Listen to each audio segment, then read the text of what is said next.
Escape from Tarkov is all about survival, strategy, and securing loot. The game offers many keys to help you with this, but have you ever wondered which key can truly change the tide of your earnings?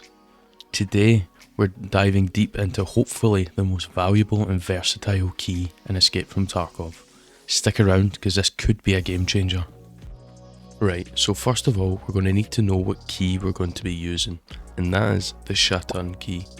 This key is obtainable through ref level 1 and will cost you 1 Lega Medal. Now if you're wondering how to get a Lega Medal, then it's actually quite simple. But first, I must say that this is only available in the PvP version of the game. Now, in order to get a Lega Medal, you need to complete a weekly task in Tarkov Arena. Now sometimes you can get really lucky and be rewarded one from a daily task, but that's quite uncommon. First things first. What does this key actually open? Well, we're heading on over to Woods and then you want to head into the Scav town. Once you're there, you want to look for this building here, which is up near the car extract. Head through the main door and the room is down the hallway to the left. Alright, with that out of the way, let's get into the first run. Now please ignore me getting jump scared by the mannequin, as I really didn't expect it to be behind the door.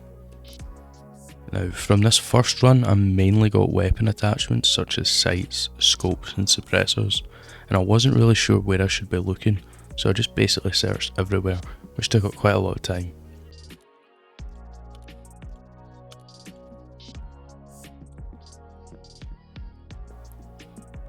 The RSAS that was lying on the floor looks like the one you need for Gunsmith Part 13, so this key could be good for getting gunsmith weapons.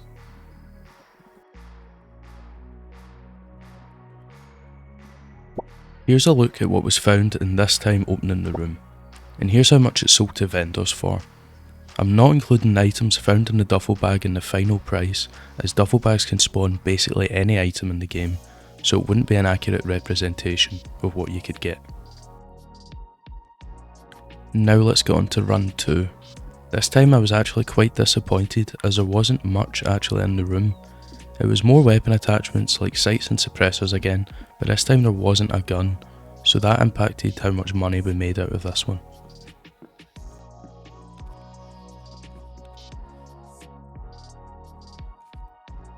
And this time opening the door, there was also no duffel bag in the room either. Here's a look at what we got this time, and as you can see, it's not very impressive. Anyway, here's how much it sold to vendor for. On to run 3 now, and this one was way better than the previous 2, as you'll see.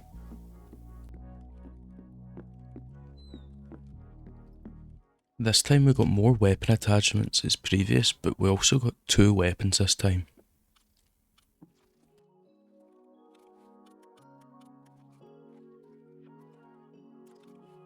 And then, as I was walking over to check the duffel bag, I noticed something that made this whole run well worth the time. This run was an absolutely amazing one with the find of this Bitcoin.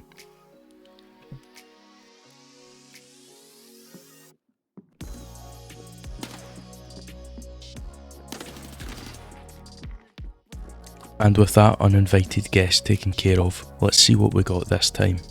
And here's also a look at how much it sold to the vendors for.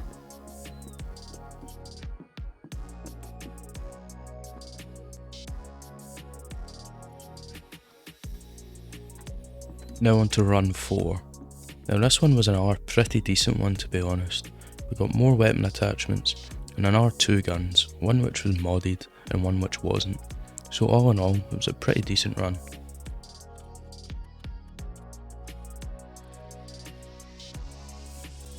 And here's a look at what we got this time, and this is how much it sold to vendors for.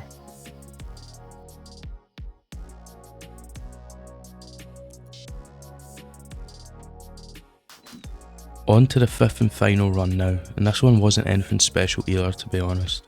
We just got more weapon attachments, and this time there wasn't any guns to pick up, which was unfortunate as well.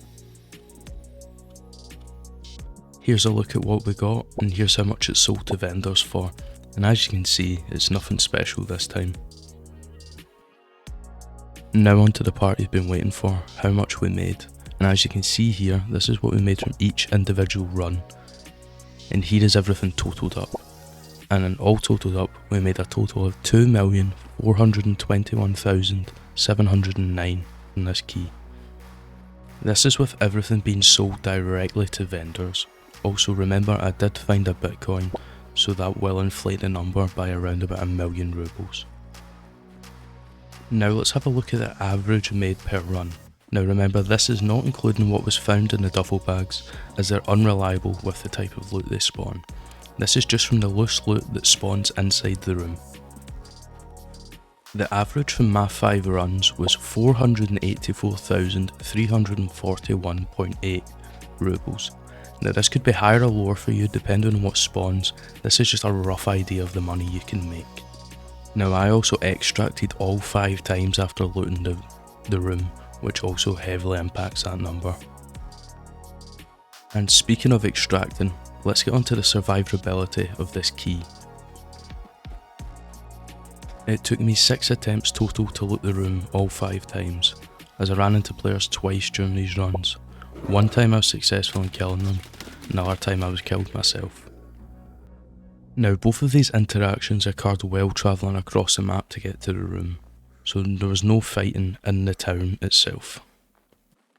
So that actually gives us a total of a 83.33 survival rate overall, which is actually pretty good.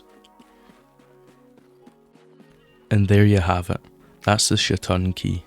Now I'll let you make up your own mind on whether or not it's worth it. For me personally, I think it was decent enough. Do I think I would run wood specifically for it? No, but I'll definitely keep it on me for whenever I'm passing by. The good thing about the key is that it's close enough to the car extract that you can just loot it and then immediately extract if the car's there. So that's a positive as well. So I might loot it whenever I'm going for the car extract. With all that said and done, please consider liking and subscribing, and I hope to see you again. Now please enjoy the rest of your day.